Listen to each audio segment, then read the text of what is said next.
Vous n'êtes pas productif, votre travail vous épuise, ça vous dégoûte, vous en souffrez. Ce n'est pas grave, je peux peut-être vous aider. Mais que tout soit clair, hein, je ne vais pas vous trouver un nouvel emploi.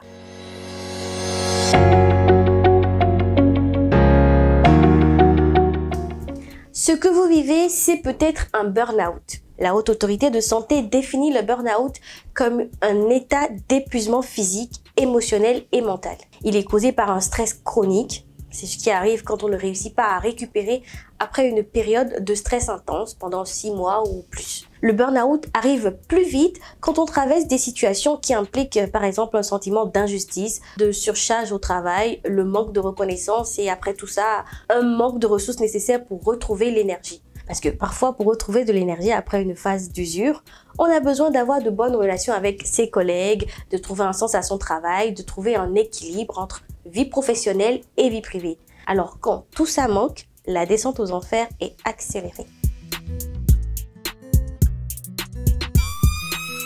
Les symptômes du burn-out peuvent laisser penser qu'il s'agit d'une dépression liée au travail.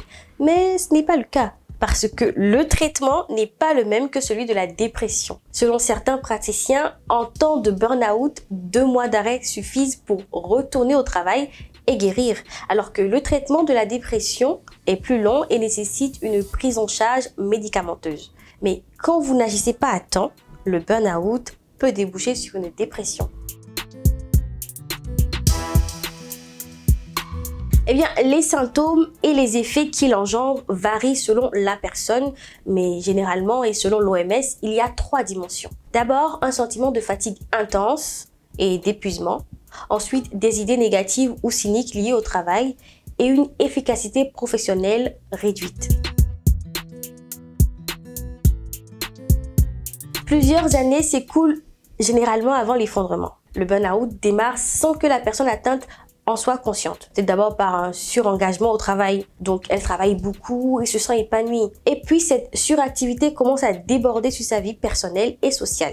Avec le temps, elle commence à craindre de ne plus être aussi efficace. Puis, elle essaie de compenser la peur de mal faire par la volonté de travailler encore davantage. Et tout commence à s'écrouler dans son esprit comme un château de cartes.